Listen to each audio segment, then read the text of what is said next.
ಮತ ಯುದ್ಧಕ್ಕೆ ಕರುನಾಡು ಸಿದ್ಧವಾಗಿದೆ. ನಾಳೆ ರಾಜ್ಯದ 14 ಕ್ಷೇತ್ರಗಳಲ್ಲಿ ವೋಟಿಂಗ್ ನಡೆಯಲಿದ್ದು 247 ಅಭ್ಯರ್ಥಿಗಳ ಭವಿಷ್ಯ ನಿರ್ಧಾರವಾಗಲಿದೆ. 1.5 ತಿಂಗಳ ಅಬ್ಬರದ ಪ್ರಚಾರ ಅಂತ್ಯವಾಗಿದ್ದು ಇಂದು ಅಭ್ಯರ್ಥಿಗಳು ಮನೆ ಮನೆ ಪ್ರಚಾರ ಮಾಡಿದ್ರು. ನಿನ್ನೆ ಸಂಜೆ 6 ಗಂಟೆಯಿಂದಲೇ ನಾಳೆ ಮತದಾನ ನಡೆಯುವ 14 ಕ್ಷೇತ್ರಗಳಲ್ಲೂ ನಿಷೇಧಾಜ್ಞೆ ಜಾರಿಯಾಗಿದೆ. 2,88,00,000 ಮತದಾರರಿದ್ದು 30,602 ಮತಗಟ್ಟೆ ಸ್ಥಾಪನೆ ಮಾಡಲಾಗಿದೆ. ರಾಜ್ಯದಲ್ಲಿ ಮೊದಲ ಹಂತದ ಮತದಾನಕ್ಕೆ ಇನ್ನು ಕೆಲವೇ ಗಂಟೆಗಳು ಬಾಕಿ ಇದೆ. ಚುನಾವಣಾ ಅಧಿಕಾರಿಗಳಿಂದ ಅಂತಿಮ ಹಂತದ ಮಸ್ಟರಿಂಗ್ ಕಾರ್ಯ ನಡೀತಾ ಇದೆ. ಪ್ರತಿ ಮತಗಟ್ಟೆಗೆ ವಿವಿಪ್ಯಾಟ್ ಇವಿಎಂ ಮಷಿನ್ ವಿತರಣೆ ಮಾಡಲಾಗ್ತಾ ಇದೆ. ಬಿಬಿಎಂಪಿ ವ್ಯಾಪ್ತಿಯ 8,984 ಮತಗಟ್ಟೆಗಳಲ್ಲಿ ಸಿದ್ಧತೆ ಮಾಡಲಾಗಿದೆ. ಪ್ರತಿ ವಿಧಾನಸಭಾ ಕ್ಷೇತ್ರದಲ್ಲಿ ಸಖಿ ಮತಗಟ್ಟೆಗಳನ್ನು ನಿರ್ಮಾಣ ಮಾಡಲಾಗಿದೆ. ಕರ್ನಾಟಕದ 14 ಕ್ಷೇತ್ರದಲ್ಲಿ ಮತದಾನಕ್ಕೆ ಕೌಂಟ್ಡೌನ್ ಶುರುವಾಗಿದ್ದು ಚುನಾವಣಾ ಆಯೋಗ ಮತದಾನಕ್ಕೆ ಸಿದ್ಧತೆ ಮಾಡಿದೆ. ಎಲ್ಲೆಡೆ ಖಾಕಿ ಸರ್ಪಗಾವಲು ಹಾಕಲಾಗಿದೆ. 14 ಕ್ಷೇತ್ರದಲ್ಲಿ ಒಟ್ಟು 50,000 ಪೊಲೀಸರು, 65 ಅರೆಸೇನಾ ಪಡೆ ನಿಯೋಜನೆ ಮಾಡಲಾಗಿದೆ. ಬೆಂಗಳೂರು ಗ್ರಾಮಾಂತರ, ಮೈಸೂರಿಗೆ ಹೆಚ್ಚುವರಿ ಭದ್ರತೆಯನ್ನ ನೀಡಲಾಗಿದೆ. 20,000 ಸೂಕ್ಷ್ಮ, ಅತಿ ಸೂಕ್ಷ್ಮ ಮತಗಟ್ಟೆಗಳನ್ನು ವಿಂಗಡಣೆ ಮಾಡಲಾಗಿದೆ. 19,701 ಮತಗಟ್ಟೆಗಳಲ್ಲಿ ಸಿಸಿಟಿವಿ ಅಳವಡಿಕೆ ಮಾಡಲಾಗಿದೆ. ನಾಳೆ ರಾಜ್ಯದಲ್ಲಿ ಲೋಕಸಭಾ ಚುನಾವಣೆಗೆ ಮೊದಲ ಹಂತದ ಮತದಾನ ನಡೆಯಲಿದೆ. ಮಹಾ ಮತದಾನಕ್ಕೆ ಚುನಾವಣಾ ಆಯೋಗ ಸಕಲ ಸಿದ್ಧತೆಯನ್ನ ಮಾಡಿಕೊಂಡಿದೆ. ಮತಯಂತ್ರಗಳ ಸಮೇತ ಸಿಬ್ಬಂದಿ ಮತಗಟ್ಟೆಗಳತ್ತ ತೆರಳಿದ್ದಾರೆ. ಕೆಎಸ್ಆರ್ಟಿಸಿ ಹಾಗೂ ಬಿಎಂಟಿಸಿ ಬಸ್ಗಳಲ್ಲಿ ಸಿಬ್ಬಂದಿ ಮತಗಟ್ಟೆಗಳತ್ತ ಪ್ರಯಾಣ ಬೆಳೆಸಿದ್ದಾರೆ. ಮತಗಟ್ಟೆಗಳ ಸುತ್ತ ಬಿಗಿ ಪೊಲೀಸ್ ಬಂದೋಬಸ್ತ್ ಮಾಡಲಾಗಿದೆ. ನಾಳೆ ಲೋಕಸಭಾ ಚುನಾವಣೆ ಮೊದಲ ಹಂತದ ಮತದಾನ ನಡೆಯಲಿದ್ದು ಪ್ರಯಾಣಿಕರ ಅನುಕೂಲಕ್ಕಾಗಿ ಹೆಚ್ಚುವರಿ ಬಸ್ ಕಾರ್ಯಾಚರಣೆಗೆ ಬಿಎಂಟಿಸಿ ನಿರ್ಧರಿಸಿದೆ. ಮತದಾನಕ್ಕಾಗಿ ಬೆಂಗಳೂರಿಂದ ಊರುಗಳಿಗೆ ಸಾಕಷ್ಟು ಸಂಖ್ಯೆಯಲ್ಲಿ ಜನರು ಪ್ರಯಾಣಿಸಲಿದ್ದಾರೆ. ಹೀಗಾಗಿ ಕೆಎಸ್ಆರ್ಟಿಸಿ ವ್ಯಾಪ್ತಿಯ ಸ್ಥಳಗಳಿಗೆ ಬಿಎಂಟಿಸಿ ಬಸ್ ಸಂಚರಿಸುವುದಕ್ಕೆ ನಿಗಮ ಮುಂದಾಗಿದೆ. ಮಧುಗಿರಿ, ಚಿಕ್ಕಮಗಳೂರು, ಪಾವಗಡ, ಮಂಡ್ಯ, ಮೈಸೂರು, ಕೊಳ್ಳೇಗಾಲ ಸೇರಿದಂತೆ ಹಲವು ಸ್ಥಳಗಳಿಗೆ ಬಿಎಂಟಿಸಿ ಹೆಚ್ಚುವರಿ ಬಸ್ ಸಂಚರಿಸಲಿದೆ. ಚಿಕ್ಕೋಡಿ ಲೋಕಸಭಾ ಚುನಾವಣೆ ಅಖಾಡ ದಿನದಿಂದ ದಿನಕ್ಕೆ ರಂಗೇರ್ತಾ ಇದೆ. ಬಿಜೆಪಿ ಅಭ್ಯರ್ಥಿ ಅಣ್ಣಾ ಸಾಹೇಬ್ ಜೊಲ್ಲೆ ಹಾಗೂ ಅವರ ಪತ್ನಿ ಶಾಸಕಿ ಶಶಿಕಲಾ ಜೊಲ್ಲೆ ಅಬ್ಬರದ ಪ್ರಚಾರ ನಡೆಸ್ತಾ ಇದ್ದಾರೆ. ಇಂದು ಚಿಕ್ಕೋಡಿ ತಾಲೂಕಿನ ಸದಲಗ ಪಟ್ಟಣದಲ್ಲಿ ಬೃಹತ್ ಸಾರ್ವಜನಿಕ ಸಭೆಯನ್ನ ಆಯೋಜಿಸಲಾಗಿತ್ತು. ಸಭೆಯಲ್ಲಿ ಮಾಜಿ ಶಾಸಕ ಸಂಜಯ್ ಪಾಟೀಲ್ ಹಾಗೂ ಶಾಸಕಿ ಜೊಲ್ಲೆ ಕಾಂಗ್ರೆಸ್ ಪಕ್ಷದ ವಿರುದ್ಧ ಹರಿಹಾಯ್ದರು. ಪ್ರಧಾನಿ ಮೋದಿ ಸಾಧನೆಗಳ ಕುರಿತು ಜನರಿಗೆ ಮಾಹಿತಿ ನೀಡಿದ್ರು. ದೇಶಕ್ಕಾಗಿ ಇನ್ನೊಮ್ಮೆ ಮೋದಿ ಪ್ರಧಾನಿಯಾಗಬೇಕು, ಮೋದಿ ಇದ್ದರೆ ದೇಶ ಸುರಕ್ಷಿತವಾಗಿರಲು ಸಾಧ್ಯ ಎಂದರು. ಸಮಾವೇಶಕ್ಕೂ ಮೊದಲು ಬಿಜೆಪಿ ಅಭ್ಯರ್ಥಿ ಅಣ್ಣಾ ಸಾಹೇಬ್ ಜೊಲ್ಲೆ ಕಾರ್ಯಕರ್ತರೊಂದಿಗೆ ಸೈಕಲ್ ಜಾಥಾ ನಡೆಸಿ ಮತಯಾಚನೆ ಮಾಡಿದರು.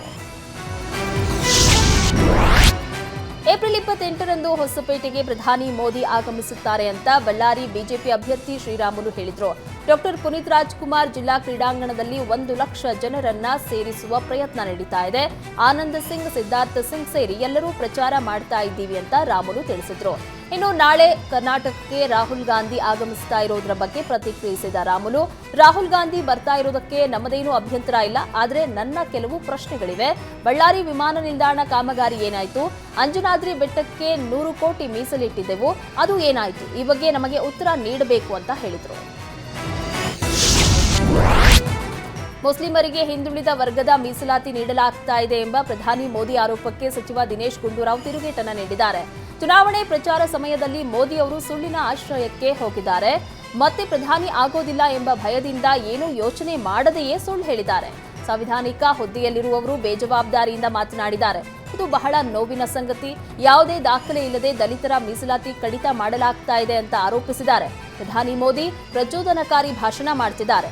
ಕರ್ನಾಟಕದ ಇತಿಹಾಸ ತಿಳಿದುಕೊಂಡು ಮೋದಿ ಮಾತನಾಡಲಿ ಅಂತ ದಿನೇಶ್ ಗುಂಡೂರಾವ್ ಕಿಡಿಕಾರಿದ್ರು. ಕಾಂಗ್ರೆಸ್ ಬಿಜೆಪಿ ಮಧ್ಯೆ ಸಂಪತ್ತಿನ ಸಂಘರ್ಷ ಕೊನೆಯಾಗುವ ಲಕ್ಷಣಗಳು ಕಾಣ್ತಾ ಇಲ್ಲ.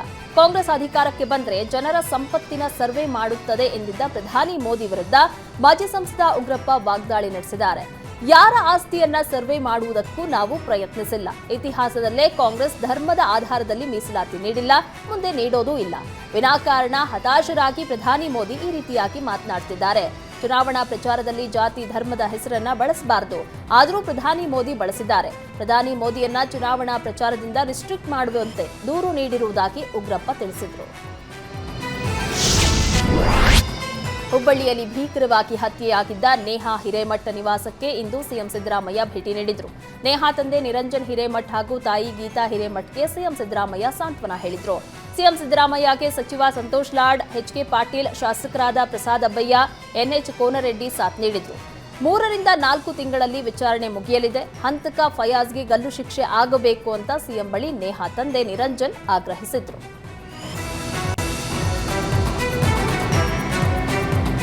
ಪ್ರಜಾಪ್ರಭುತ್ವದ ಹಬ್ಬಕ್ಕೆ ಕ್ಷಣಗಣನೆ ಆರಂಭ ಆಗಿದೆ. ಮತದಾರರ ಗಮನ ಸೆಳೆಯುವುದಕ್ಕೆ ಕನಕಪುರ ಅರಣ್ಯ ಇಲಾಖೆಯಿಂದ ವಿಶೇಷ ಮತಗಟ್ಟೆ ಸ್ಥಾಪನೆ ಮಾಡಲಾಗಿದೆ. ಅರಣ್ಯ ಇಲಾಖೆ ಅಡವಿ ಹೆಸರಿನ ಮತಗಟ್ಟೆ ಸ್ಥಾಪನೆ ಮಾಡಿದೆ. ಮತಗಟ್ಟೆ ಮುಂದೆ ಚಪ್ಪರ, ಕಾಡಿನ ವಿಶೇಷ ಹೂ, ತಳಿರು, ತೋರಣ, ಗಿಡಗಳನ್ನ ಇಟ್ಟು ಅಲಂಕಾರ ಮಾಡಲಾಗಿದೆ. ಮತದಾರರನ್ನ ಸೆಳೆದು ಅರಣ್ಯ ರಕ್ಷಣೆ ಕುರಿತು ಜಾಗೃತಿ ಮೂಡಿಸಲು ಅರಣ್ಯ ಇಲಾಖೆ ಮುಂದಾಗಿದೆ. ಕಾಫಿನಾಡು ಚಿಕ್ಕಮಗಳೂರಿನ ಮಸ್ಟರಿಂಗ್ ಸೆಂಟರ್ನಲ್ಲಿ ಚುನಾವಣಾ ಸಿಬ್ಬಂದಿಗೆ ಮತಯಂತ್ರ ವಿವಿಪ್ಯಾಟ್ಗಳನ್ನು ಹಸ್ತಾಂತರ ಮಾಡಲಾಗಿದೆ. ಚಿಕ್ಕಮಗಳೂರಿನ 976 ಮತಗಟ್ಟೆಗಳಲ್ಲಿ ಮತದಾನ ನಡೆಯಲಿದೆ. ನಕ್ಸಲ್ ಪೀಡಿತ ಪ್ರದೇಶದಲ್ಲಿ ಬಿಗಿ ಭದ್ರತಾ ವ್ಯವಸ್ಥೆ ಮಾಡಲಾಗಿದೆ. ಯಾದಗಿರಿ ಜಿಲ್ಲೆಯಾದ್ಯಂತ ಮನೆಯಿಂದಲೇ ಮತದಾನ ಪ್ರಕ್ರಿಯೆ ಚುರುಕುಗೊಂಡಿದೆ. 85 ವರ್ಷ ಮೇಲ್ಪಟ್ಟ ಹಿರಿಯ ನಾಗರಿಕರು ಹಾಗೂ ವಿಕಲಚೇತನರು ಮನೆಯಿಂದಲೇ ಮತದಾನ ಮಾಡ್ತಾ ಇದ್ದಾರೆ. ಚುನಾವಣೆ ಇಲಾಖೆ ಅಧಿಕಾರಿಗಳ ತಂಡ ಹಿರಿಯ ನಾಯಕರು ಅರ್ಜಿ ಸಲ್ಲಿಸಿರುವ ಮನೆಗೆ ಭೇಟಿ ನೀಡಿ ಮತದಾನಕ್ಕೆ ಅವಕಾಶ ಮಾಡಿಕೊಡ್ತಿದ್ದಾರೆ. ಮೈಸೂರು ಜಿಲ್ಲೆಯಲ್ಲಿ ಸುಸೂತ್ರವಾಗಿ ಚುನಾವಣೆ ನಡೆಯಲಿದೆ ಎಂದು ಜಿಲ್ಲಾಧಿಕಾರಿ ಡಾಕ್ಟರ್ ಕೆವಿ ರಾಜೇಂದ್ರ ಮಾಹಿತಿಯನ್ನು ನೀಡಿದ್ದಾರೆ. ಸೂಕ್ಷ್ಮ, ಅತಿ ಸೂಕ್ಷ್ಮ ಮತಗಟ್ಟೆಗಳನ್ನು ಕ್ಷಣದಲ್ಲೇ ನಿಗಾ ವಹಿಸುವ ಪ್ರಕ್ರಿಯೆ ಇದೆ. ಸಿಬ್ಬಂದಿಗೆ ಮತಕೇಂದ್ರದಲ್ಲಿ ನಿರ್ವಹಿಸಬೇಕಾದ ಕರ್ತವ್ಯದ ಬಗ್ಗೆ ಮಾಹಿತಿ ನೀಡಲಾಗಿದೆ. ಬೇಸಿಗೆಯ ಬಿಸಿಲು ಹೆಚ್ಚಾಗಿರುವ ಕಾರಣ ಮತಗಟ್ಟೆ ಬಳಿ ನೆರಳಿನ ವ್ಯವಸ್ಥೆ ಮಾಡಲು ಸ್ಥಳೀಯ ಸಂಸ್ಥೆಗೆ ಸೂಚಿಸಲಾಗಿದೆ. ಈ ಬಾರಿ ಹೆಚ್ಚಿನ ಮತದಾನ ನಡೆಸುವ ಬಗ್ಗೆ ಅಭಿಯಾನ ನಡೆಸಲಾಗಿದೆ ಎಂದು ಮೈಸೂರು ಜಿಲ್ಲಾಧಿಕಾರಿ ಡಾಕ್ಟರ್ ಕೆವಿ ರಾಜೇಂದ್ರ ಹೇಳಿದರು. ಉಡುಪಿ ಚಿಕ್ಕಮಗಳೂರು ಲೋಕಸಭಾ ಕ್ಷೇತ್ರದಲ್ಲಿ ಚುನಾವಣಾ ತಯಾರಿಗಳು ಜೋರಾಗಿದೆ. ಮತದಾರರನ್ನ ಸೆಳೆಯುವುದಕ್ಕೆ ಜಿಲ್ಲಾಡಳಿತ ನಾನಾ ತಂತ್ರಗಳನ್ನು ಅನುಸರಿಸ್ತಾ ಇದೆ. ಇದೀಗ ಮತದಾರರನ್ನ ಆಕರ್ಷಿಸಲು ಬಗೆ ಬಗೆಯ ಮತಗಟ್ಟೆಗಳನ್ನು ಸಿದ್ಧಗೊಳಿಸಲಾಗಿದೆ. ಅದರಲ್ಲೂ ಸಾಂಪ್ರದಾಯಿಕ ಮತಗಟ್ಟೆಯೊಂದು ಉಡುಪಿಯಲ್ಲಿ ಗಮನ ಸೆಳೀತಾ ಇದೆ.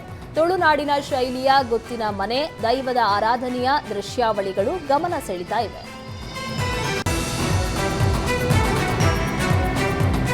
ಬೀದರ್ ಕ್ಷೇತ್ರದಲ್ಲಿ ಬಿಜೆಪಿಗರಿಗೆ ಪ್ರಭು ಚೌಹಾಣ್ ಮುನಿಸು ತಲೆನೋವನ್ನ ತಂದಿಟ್ಟಿದೆ.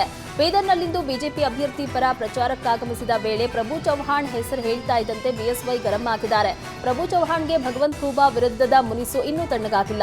ಕಳೆದ ಬಾರಿ ಬಿಜೆಪಿ ಅಭ್ಯರ್ಥಿ ಖೂಬಾಗೆ ಚೌಹಾಣ್ ಔರಾದ್ನಿಂದ 20,000ಕ್ಕೂ ಅಧಿಕ ಲೀಡ್ ಕೊಟ್ಟಿದ್ರು.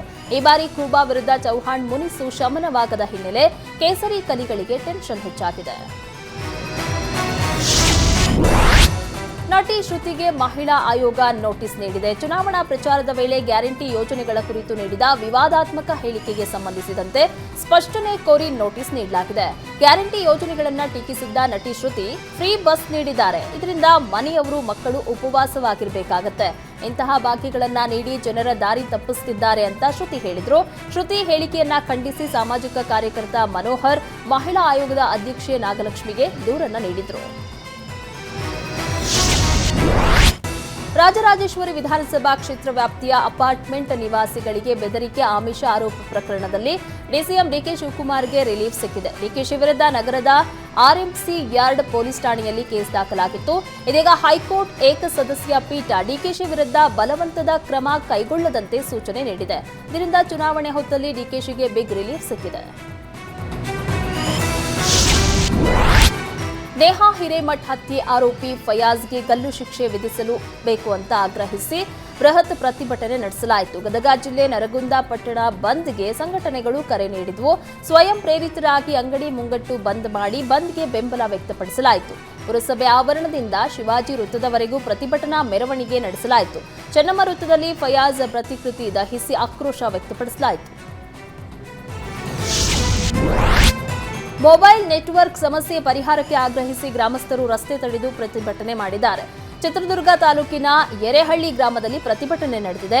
ನೆಟ್ವರ್ಕ್ ಇಲ್ಲದೆ ಸಂಪರ್ಕ, ವಿದ್ಯಾಭ್ಯಾಸಕ್ಕೆ ಸಮಸ್ಯೆ ಆಗ್ತಾ ಇದೆ ಅಂತ ಗ್ರಾಮಸ್ಥರು ಕಿಡಿಕಾರಿದ್ರು. ಸ್ಥಳಕ್ಕೆ ಚಿತ್ರದುರ್ಗ ಡಿವೈಎಸ್ಪಿ ದಿನಕರ್ ಆಗಮಿಸಿ ಪ್ರತಿಭಟನಾಕಾರರ ಮನವೊಲಿಕೆಗೆ ಯತ್ನಿಸಿದ್ರು. ಈ ವೇಳೆ ಪ್ರತಿಭಟನಾಕಾರರು ಹಾಗೂ ಪೊಲೀಸ್ ಸಿಬ್ಬಂದಿ ಮಧ್ಯೆ ಮಾತಿನ ಚಕಮಕಿ ನಡೆಯಿತು.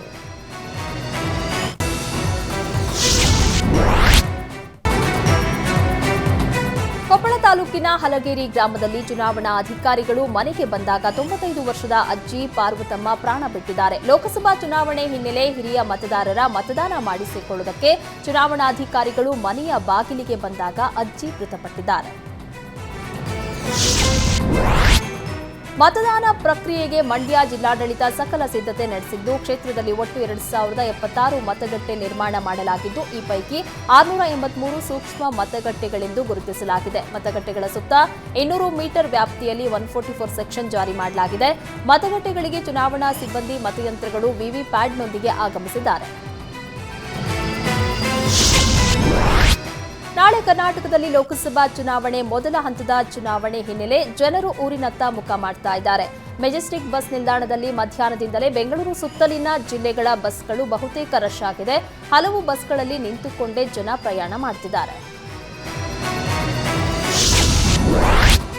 ಚಾಮರಾಜನಗರದಲ್ಲಿ ಸಾಂಪ್ರದಾಯಿಕ ಮತಗಟ್ಟೆ ಗಮನ ಸೆಳೀತಾ ಇದೆ.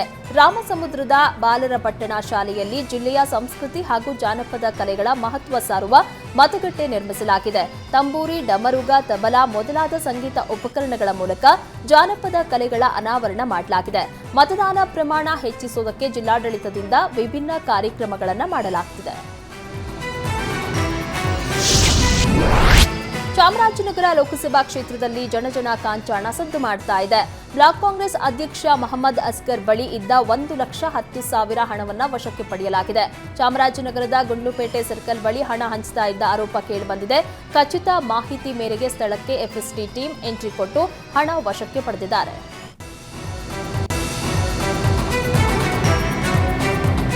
ಬಿಜೆಪಿಯ ಹಿರಿಯ ಮುಖಂಡ ಗೋವಿಂದಪ್ಪ ಮನೆ ಮೇಲೆ ಐಟಿ ಅಧಿಕಾರಿಗಳು ದಾಳಿ ನಡೆಸಿದ್ದಾರೆ. ನೆಲಮಂಗಲದ ಮಾದಾವರದ ಮನೆ ಮೇಲೆ 15ಕ್ಕೂ ಹೆಚ್ಚು ಅಧಿಕಾರಿಗಳ ತಂಡ ದಾಳಿ ನಡೆಸಿ ಪರಿಶೀಲನೆ ನಡೆಸ್ತಾ ಇದೆ. ಇತ್ತೀಚೆಗೆ ಚಿಕ್ಕಬಳ್ಳಾಪುರ ಲೋಕಸಭಾ ಬಿಜೆಪಿ ಅಭ್ಯರ್ಥಿ ಡಾ ಸುಧಾಕರ್ ಹಾಗೂ ಯಲಹಂಕ ಶಾಸಕ ವಿಶ್ವನಾಥ್ ನಡುವೆ ಗೋವಿಂದಪ್ಪ ಸಂಧಾನ ಮಾಡಿಸಿದ್ರು. ನೇಹಾ ಹತ್ಯೆ ಕೇಸ್ ಸಿಬಿಐಗೆ ವಹಿಸಲು ಆಗ್ರಹಿಸ್ತಾ ಇರುವ ಬಿಜೆಪಿ ವಿರುದ್ಧ ಸಿಎಂ ಸಿದ್ದರಾಮಯ್ಯ ತೀವ್ರ ವಾಗ್ದಾಳಿ ನಡೆಸಿದ್ದಾರೆ. ಬಿಜೆಪಿ ಅಧಿಕಾರದಲ್ಲಿ ಒಂದಾದ್ರೂ ಕೇಸ್ ಸಿಬಿಐಗೆ ಕೊಟ್ಟಿದ್ದಾರಾ? ನಾನು ಹಿಂದೆ ಹಲವಾರು ಪ್ರಕರಣ ಸಿಬಿಐಗೆ ವಹಿಸಿದ್ದೇನೆ. ನೇಹಾ ಹತ್ಯೆ ಪ್ರಕರಣದಲ್ಲಿ ರಾಜಕೀಯ ಮಾಡಬಾರದು. ನೇಹಾ ಹತ್ಯೆ ಆರೋಪಿಗೆ ಘೋರ ಶಿಕ್ಷೆ ವಿಧಿಸುತ್ತೀವಿ ಎಂದು ಬೀದರ್ನಲ್ಲಿ ಸಿಎಂ ಸಿದ್ದರಾಮಯ್ಯ ಹೇಳಿಕೆ ಕೊಟ್ಟಿದ್ದಾರೆ.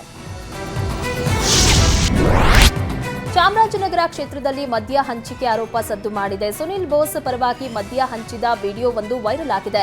ಗ್ರಾಮೀಣ ಭಾಗದಲ್ಲಿ ಮತದಾರರಿಗೆ ನಿನ್ನೆ ಮತ್ತು ಇಂದು ಬೆಳಗ್ಗೆ ಕ್ಷೇತ್ರದ ವ್ಯಾಪ್ತಿಯಲ್ಲಿ ಮದ್ಯ ಹಂಚಿದ ಆರೋಪ ಕೇಳಿಬಂದಿದೆ. ಚಿತ್ರದುರ್ಗ ತಾಲೂಕಿನ ಸಿದ್ದಾಪುರ ಗ್ರಾಮಸ್ಥರು ಮತದಾನ ಬಹಿಷ್ಕಾರದ ಎಚ್ಚರಿಕೆ ನೀಡಿದ್ದಾರೆ. ಗಣಿ ಬಾಧಿತ ಗ್ರಾಮ ಪಟ್ಟಿಯಿಂದ ಸಿದ್ದಾಪುರ ಕೈಬಿಟ್ಟಿದ್ದಕ್ಕೆ ಆಕ್ರೋಶ ವ್ಯಕ್ತಪಡಿಸಿದ್ದಾರೆ. ಗ್ರಾಮ ಅಭಿವೃದ್ಧಿಗೆ ಡಿಎಂಎಫ್ ನಿಧಿ ಬಳಕೆಯಲ್ಲಿ ತಾರತಮ್ಯ ಮಾಡಿದ್ದಾರೆ. ಗಣಿಗಾರಿಕೆಯಿಂದ ಗ್ರಾಮದ ಜನಜೀವನದ ಮೇಲೆ ದುಷ್ಪರಿಣಾಮ ಬೀರಿದೆ. ಆದರೆ ಯಾವುದೇ ರೀತಿಯ ಕ್ರಮ ಕೈಗೊಂಡಿಲ್ಲ ಎಂದು ಆಕ್ರೋಶ ವ್ಯಕ್ತಪಡಿಸಿದ್ದಾರೆ. ಸಮಸ್ಯೆ ಪರಿಹರಿಸದೇ ಇದ್ದರೆ ಮತದಾನ ಬಹಿಷ್ಕಾರ ಮಾಡುವುದಾಗಿ ಎಚ್ಚರಿಕೆ ಕೊಟ್ಟಿದ್ದಾರೆ. ಸಚಿವ ಶಿವರಾಜ ತಂಗಡಗಿ ಗಣಿ ದಣಿ ಜನಾರ್ದನ ರೆಡ್ಡಿ ವಿರುದ್ಧ ಗುಡುಗಿದ್ದಾರೆ. ನಾನು ಮನಸ್ಸು ಮಾಡಿದ್ರೆ ನಿಮ್ಮ ಇತಿಹಾಸವನ್ನ ಬಿಚ್ಚಿಡ್ತೀನಿ. ನಮ್ಮ ವೈಯಕ್ತಿಕ ಬದುಕಿನ ವಿಚಾರ ಮಾತನಾಡಿದ್ರೆ ಎಲ್ಲಿ ಬೇಕಲ್ಲಿ ಬೆತ್ತಲೆ ನಿಲ್ಲಿಸ್ತೇವೆ. ಇವತ್ತು ನಡೀತಾ ಇರುವುದು ಸತ್ಯ ಮತ್ತು ಸುಳ್ಳಿನ ನಡುವಿನ ಚುನಾವಣೆ ಎಂದು ಜನಾರ್ದನ ರೆಡ್ಡಿ ವಿರುದ್ಧ ಶಿವರಾಜ ತಂಗಡಗಿ ವಾಗ್ದಾಳಿ ನಡೆಸಿದ್ದಾರೆ. ಕರ್ನಾಟಕ ಲೋಕಸಭೆ ಅಖಾಡಕ್ಕೆ ಮತ್ತೆ ಪ್ರಧಾನಿ ಮೋದಿ ಎಂಟ್ರಿ ಕೊಡಲಿದ್ದಾರೆ. ಏಪ್ರಿಲ್ 28ರಂದು ಬೆಳಗಾವಿಯಲ್ಲಿ ಬೃಹತ್ ಸಮಾವೇಶದ ಮೂಲಕ ಮತಬೇಟೆ ನಡೆಸಲಿದ್ದಾರೆ. ಏಪ್ರಿಲ್ 27ರಂದು ಸಂಜೆ 7:30ಕ್ಕೆ ಆಗಮಿಸಲಿದ್ದು ಬೆಳಗಾವಿಯಲ್ಲೇ ಪ್ರಧಾನಿ ಮೋದಿ ವಾಸ್ತವ್ಯ ಹೂಡಲಿದ್ದಾರೆ. ಏಪ್ರಿಲ್ 28ರಂದು ಬೆಳಗ್ಗೆ 10ಕ್ಕೆ ಬೆಳಗಾವಿಯ ಮಾಲಿನಿ ಸಿಟಿಯಲ್ಲಿ ನಡೆಯಲಿರುವ ಸಮಾವೇಶದಲ್ಲಿ ಭಾಗಿಯಾಗಲಿದ್ದಾರೆ. ಬಿಜೆಪಿಯ ಭದ್ರಕೋಟೆ ಭೇದಿಸಲು ಕಾಂಗ್ರೆಸ್ ಮಾಸ್ಟರ್ ಪ್ಲಾನ್ ಮಾಡಿದೆ. 2ನೇ ಹಂತದ ಚುನಾವಣಾ ಪ್ರಚಾರಕ್ಕೆ ವಿಜಯಪುರಕ್ಕೆ ನಾಳೆ ರಾಹುಲ್ ಗಾಂಧಿ ಬರಲಿದ್ದಾರೆ. ಕಾಂಗ್ರೆಸ್ ಅಭ್ಯರ್ಥಿ ರಾಜು ಅಲಗೂರ ಪರ ಕ್ಯಾಂಪೇನ್ ಮಾಡಲಿದ್ದಾರೆ. ವಿಜಯಪುರ ಹೊಸ ಕ್ಯಾಂಪಸ್ ಮೈದಾನದಲ್ಲಿ ಸಮಾವೇಶ ನಡೆಸಲಿದ್ದು 1 ಲಕ್ಷಕ್ಕೂ ಅಧಿಕ ಜನರನ್ನ ಸೇರಿಸುವುದಕ್ಕೆ ಕಾಂಗ್ರೆಸ್ ಪ್ಲಾನ್ ಮಾಡಿದೆ. ಲೋಕಸಭೆ ಚುನಾವಣೆಗೆ ದಿನಗಣನೆ ಪ್ರಾರಂಭವಾದ ಬೆನ್ನಲ್ಲೇ ಅಭ್ಯರ್ಥಿಗಳು ಭರ್ಜರಿ ಪ್ರಚಾರ ಆರಂಭಿಸಿದ್ದಾರೆ. ಬಳ್ಳಾರಿ ಗ್ರಾಮೀಣ ಕ್ಷೇತ್ರದ ಸಿರಿವಾರದಲ್ಲಿ ಕಾಂಗ್ರೆಸ್ ಅಭ್ಯರ್ಥಿ ತುಕಾರಾಂ ಭರ್ಜರಿ ರೋಡ್ ಶೋ ಮಾಡುವ ಮೂಲಕ ಮತಯಾಚನೆ ಮಾಡಿದ್ರು. ಜಿಲ್ಲಾ ಉಸ್ತುವಾರಿ ಸಚಿವ ಬಿ ನಾಗೇಂದ್ರ ನೇತೃತ್ವದಲ್ಲಿ ಬಳ್ಳಾರಿ ಗ್ರಾಮಾಂತರ ಕ್ಷೇತ್ರದ ಸಿರಿವಾರ, ಕಪ್ಪಗಲ್, ಸಂಗನಕಲ್ಲು ಸೇರಿದಂತೆ ಹಲವು ಕಡೆ ರೋಡ್ ಶೋ ನಡೆಸುವ ಮೂಲಕ ಪ್ರಚಾರ ನಡೆಸಿದ್ರು.